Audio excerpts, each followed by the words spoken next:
Welcome everybody to our show. This is Custom Fab Garage on our channel Octane TV on YouTube. Make sure you go down below and hit that subscribe button, and on top of that, make sure that you hit the notification bell so that you can get all the new content that comes out weekly and even every day.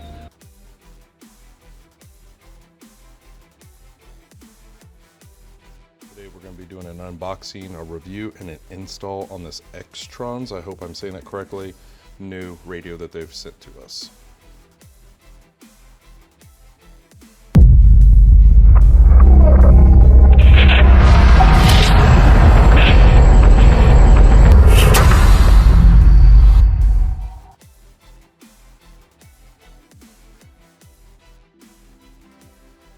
Today we're going to be doing an unboxing, a review, and an install on this Xtrons, I hope I'm saying that correctly, new radio that they've sent to us. We're going to go ahead and unbox it, take this apart, show you guys what's all inside. The box is actually really nice.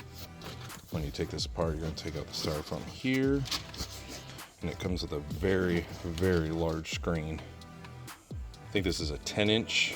And it does have the covering over it, but it does have, this is one cool thing I like about it, is it does have the rotary knob. That's one thing that I really wish they would bring back, is the rotary knobs on all the radios. So, and then here's the back of that where it slides down, and it also has like a little ribbon cable right there.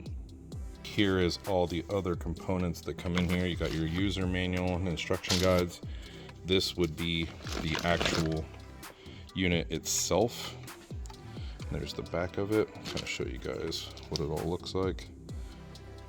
It's very slim, maybe 3 inches, which is pretty cool. At least it's not like 6 inches back. It has the ribbon cable down there. It slides there. This is supposed to be adjustable. So this is supposed to tilt and swivel, is what they tell me. And then here is all the harnesses that it comes with. I'll show you guys each one of those. These are all the parts that it comes with. This is the rear camera right here that plugs into there. And then there's a lot of other, I think this is the audio basically so it's like an input, I believe. These are your chassis screws. You have a USB right here. This is the GPS antenna, your video and audio outs, another USB, and then you have your main harness right here.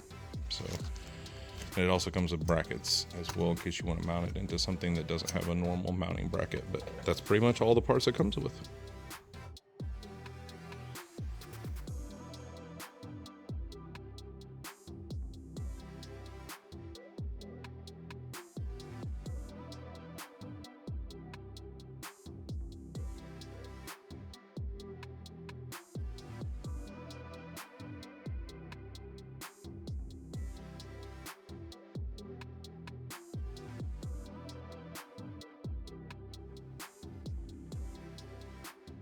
And this does have an HDMI input on it as well. Didn't even notice that. We're starting to plug in all the plugs. I'll show you what it looks like when you get it all plugged in.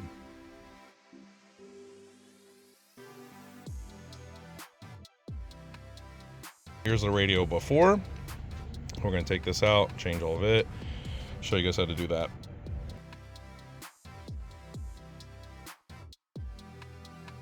First step on taking these out is we're going to take this out.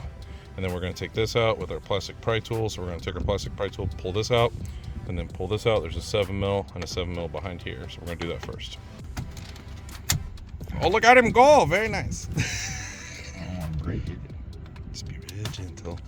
It's got to be over here. Just be real gentle. You did that real nice, like. And then we got to unplug them. Okay. So you got 2 plugs in there. Now understand, all these vehicles could be different depending on trim levels and what all you guys have down here, okay? Those are always a bitch to get out. Did you get hit by a duck? It was a bee or something.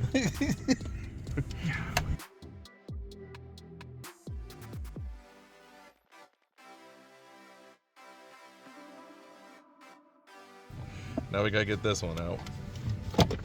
This is the aux one. This is usually the same on all of them. Look at him go. It's real gentle. Just want to pry it right. It's real gentle. Where it's because they have these little clippy things here. Oh yeah, God. You did that pretty good though. Then we'll unplug that. Now, when we put the new radio in, you won't even use that aux in anymore, so it's pretty cool. And then underneath here, you're gonna have a 7mm here and a 7mm right there. So we're gonna take those out right now. We have the 7 mils out on both sides. We're gonna start pulling on all the way around real carefully, and we're gonna pull this whole piece off. So we just gotta be real careful when we pull on it. So we're gonna be real careful, and we're gonna pull this all the way around. You don't wanna jerk on it and break anything or break any of the things. So you wanna just pull real gently all the way around. That's what I do, is usually pull it off down here and just be real careful. Don't wanna jerk on it. You just gotta kind of like lightly pull. Well, that sounds like a plastic pull. You use a strong arm, man. Use a strong arm. Dude, oh my God. See all these little plastic guys that are in there? That's how this actually pulls out, which is nice. They're not metal, but you can see all the clips in here. Now we're gonna have to unplug everything from this. There's a lot of plugs in here. So basically you've got 2 here, 1 here in the center, and then I think you've got 1 or 2 over there on that side. A lot of plugs. I don't know why they designed it like this. And that's a cantilever one, so we have to push down on the top and then push the little cantilever down. Push down on this. You should push down right And here. then push that forward. The cantilever. There you go. Yeah.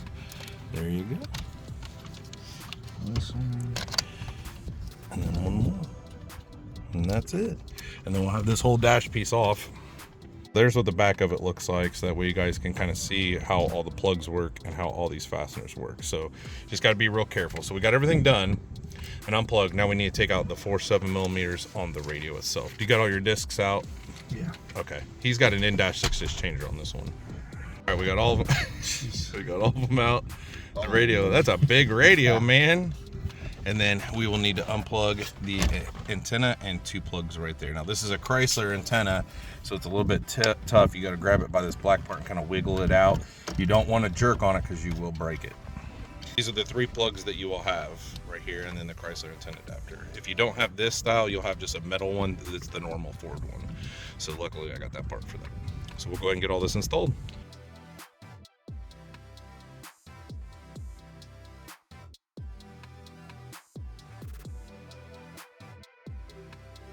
That we're going to be using in this vehicle, which is an RAPFD5520. This is a Ford harness, and then we're going to be using the 955812 Ford dash kit. This is for the double din.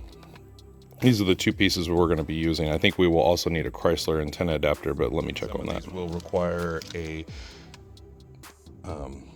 CR1. This is basically a Chrysler antenna adapter as well. So some of the Fords different years will require the Chrysler antenna adapter. Some will just have a regular antenna in there. All right, we got the harness wired up to the Ford harness. Hopefully everything will work because some of these are a little bit different. We're gonna plug that into the back. We're gonna mount the dash kit and show you guys what it all looks like. All right, since we don't have ignition in the cheaper harness, we have to run it from right here. So we went above this 15 to this 10. We use our fuse tap. So the one right above this 15 is a 10. That's what we use. It runs on ignition. We're going to extend this wire up to the radio, and that's what we're going to run.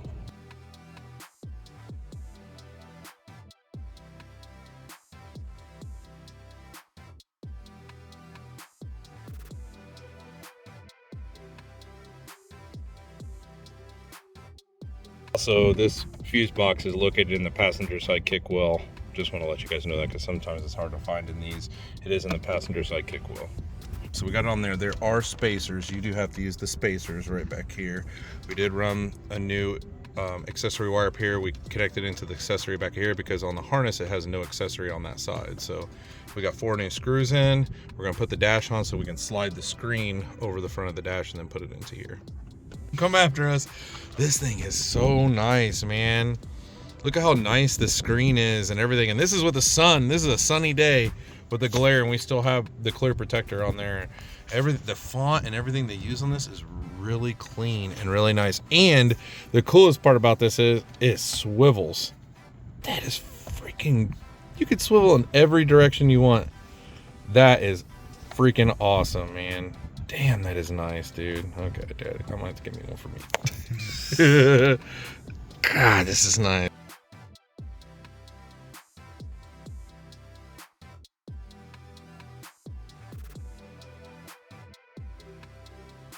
We're gonna give you our feedback on this radio. So far, Okay, we've just started this up, so we're gonna have to do some like preliminary, what we think of this, what we think after 30 days, 60 days, 90 days, stuff like that.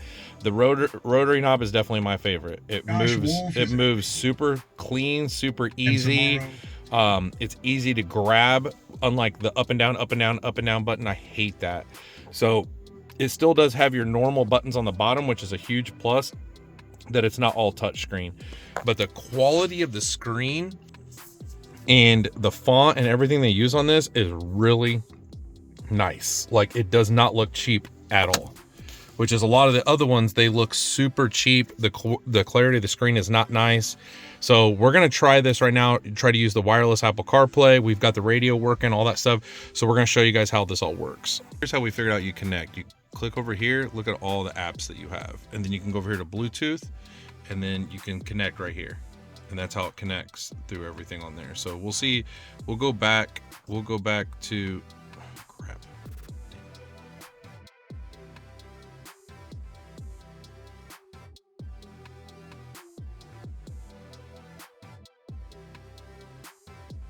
Figured out how to use the Bluetooth and all that stuff.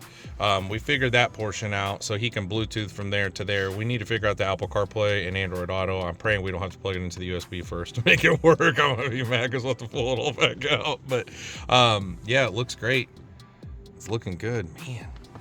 This thing is so nice. Like, show him that graphic EQ again. Look, he found the equalizer when he plays this. Let me turn the volume down so I don't get hit with the copyright strike, because I know I will. Look at that. Bam! Look at that. And you have user settings. It's like almost like a 20 or 15 band parametric EQ. That's freaking awesome. This thing, the quality of this is so, oh my, this is so nice, man. That is so nice.